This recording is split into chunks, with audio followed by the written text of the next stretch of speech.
In this video, I'm going to show you how to make these gorgeous flowers made out of coffee filters. They have a lovely watercolor effect. They're easy to make, and we're going to make them out of just some simple materials. I'm going to show you how to give them all these lovely colors and then how to assemble them, and you can even make them into a fun bouquet.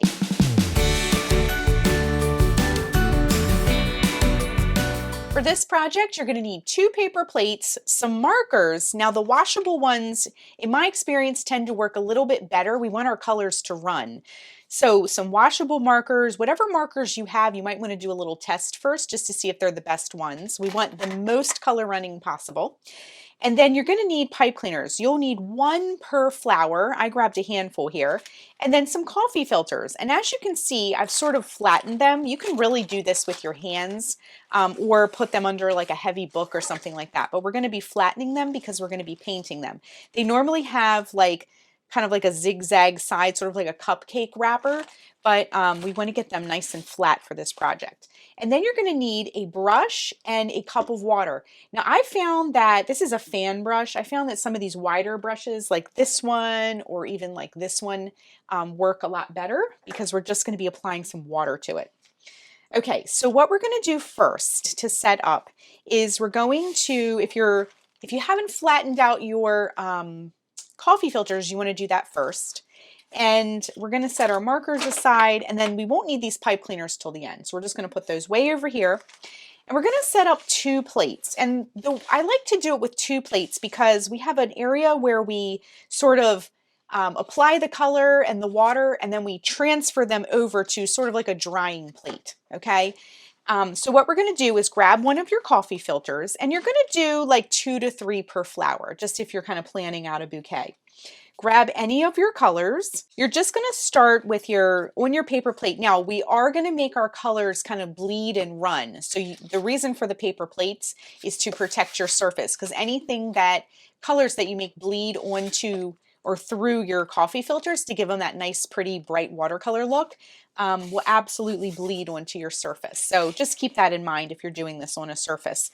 And what we're going to do is I'm going to sort of treat this like a pie shape, and we're just going to lay down some color like this, and then grab a different color and sort of make a pie shape with colors, okay? And I'm just going to leave these lids off for a minute. I really like to put the lids on right away, but we are going to be switching colors a lot. But I'm just getting some layers of color here onto my coffee filter.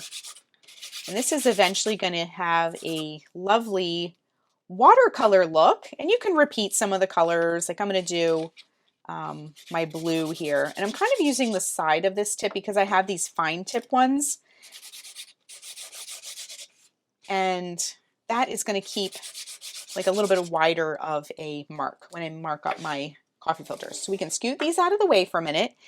And then what we're going to do is grab our brush with our water, and you're just going to start like painting water onto this. Now it may not show up right away, but you can see some of the colors kind of bleed a little bit quicker and faster and easier than some of the other colors. Like this blue is really nicely kind of running. We want the colors to run. Some of these like heavier lines are going to sort of fade away. You can sort of wiggle your brush, but we just want to get a nice layer of water onto our work here. And then if you want even more of a bleeding effect, you can sort of, now see you have a little bit of paint that you've made in the bottom. We're sort of making watercolor. You can flip this over and get some more colors onto there, okay? We just want kind of like this lovely little watercolor effect. Then we're going to switch over to our dry plate. We're going to have a dry plate and then like a wet drying plate, okay? Because we're eventually going to have like a stack of these. So go ahead and keep applying colors to all your coffee filters, and then we'll rejoin in just a minute. Okay, so I went ahead and went through the rest of the coffee filters. I had 8 of them to paint. And as you can see, if we bring this up close, now they are pretty wrinkled because they're wet, but as they dry, they're going to get these little pockets of color. And I found that if I didn't stack them and sort of just kept them as still as possible, there's really pretty color sections kind of stay put. So you might want to experiment with different ones and see what kind of techniques that you like and how you want to apply the color. And I thought it was really fun. And as they sit, the longer that they sit, the colors will continue to kind of flower out and bloom out. So what you're going to do now is let them dry completely all the way through. I'm going to let mine dry overnight. It might just need a couple hours. If you're in a hurry, again, you can put a little fan on them. But let them dry completely, and then we're going to assemble our flowers next. Okay, our coffee filters have dried overnight. They're very dry all the way through, and you can see just the gorgeous display of colors that we got. They're very subtle, but you got little pockets of vibrancy, and I just think they turned out so beautiful. You can see I've already made 2 here, so you can see sort of how the colors mix in and play out. And what we're going to do is make one together. So you could make this with 2 or 3. These are both made with 3. I felt like they were a little fluffier. But if you want to stretch your coffee filters and get more flowers, you could do 2. Likewise, you could do more than 3 and make them very fluffy and more kind of dense looking. But I thought 3 was kind of like my favorite look. So what we're going to do is we're going to stack your coffee filters, however many you choose to do, stack them up. And then what we're going to do is we're going to fold them in half, the whole stack. And then we're going to fold it in half again. And then we're going to fold it in half once more, like that. Now grab your scissors, and what we're going to do is cut like a freehand wiggly line. It does not have to be perfect. And as you can see with these flowers here, it makes for a nicer edge if you cut a little wiggle. You can keep it straight like this, but they just look a little bit more like flower petals when you cut it. So just cut a very quick little squiggly line. It does not need to be perfect or a certain shape, just a squiggle. And mine kind of looks like a heart actually, which is very pretty too. So we're going to open our coffee filters back up, our little pile of them that we made. And so again, we have a layer of 3 here. And now we need to attach them together. So you can do this one of 2 ways. I have a stapler. I'm going to staple mine together. But if you have some glue, you could put a glue dot down and lay one on top and press.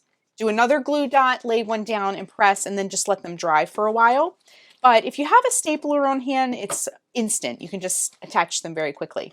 So just slide your coffee filters in, and we're going to staple it just right down the middle, just like that. Then lift up this top layer, and you're going to kind of like scrunch it upward, getting a nice like crinkle. Now the trick here too is to not over handle them because they're going to start to look wrinkly if you do that. So just kind of scrunch them up, but don't overwork them, if you will. And then we're going to bring up the next layer here like this, and then the next layer like this. Super, super easy. And we're going to kind of fluff them up at the end. But what we want to do is just kind of spread everything out. And then if we flip this over, I'm going to flip my flower over. You can see where I was pinching it, sort of made a little handle. We want to kind of pinch that together to get a little bit of a handle. We don't want it to be flat on the back. As you can see, I sort of sharpened it into this like handle point thing. Grab one of your pipe cleaners, and if you notice I did different colors. You could do green. I wanted to do just fun rainbow colors for everything today.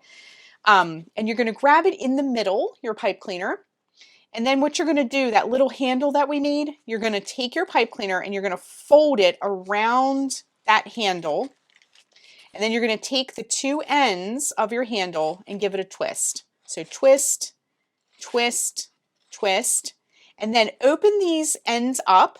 And we're going to wrap it around the handle one more time. We're just going to get this nice and secure. And we're going to twist it together. And then you're going to take your 2 ends and you're going to wrap them around one last time. Now you also want to be really careful because there is a stapler down here. You don't want to poke yourself. And you're going to take the 2 ends and then you're just going to twist them together all the way down. Now this will make a nice sturdy stem. So you can put them in a vase or hold them. Whatever you want to do with them. Bend them around something if you want to hang them somewhere. But we're just twisting this stem all the way down. And then we're going to straighten it out. Just kind of shape it up a little bit. And then we can sort of like fluff up our flowers. Make sure, see, sometimes you get like a fold and it's not as nice looking. So you want to kind of like open those folds up because it does look fluffier when you do that. And that is it. That is how you make a coffee filter flower. Now let's grab all these. I made one with a pink stem. I made one with a blue stem. And they're just absolutely beautiful. They look so springy and soft and delicate. And I just love the unpredictable colors that we were getting from our markers. So I hope you enjoyed this tutorial, and be sure and hit the subscribe button to get all the latest Sparkle and Splatter video updates. Bye everyone, and happy crafting!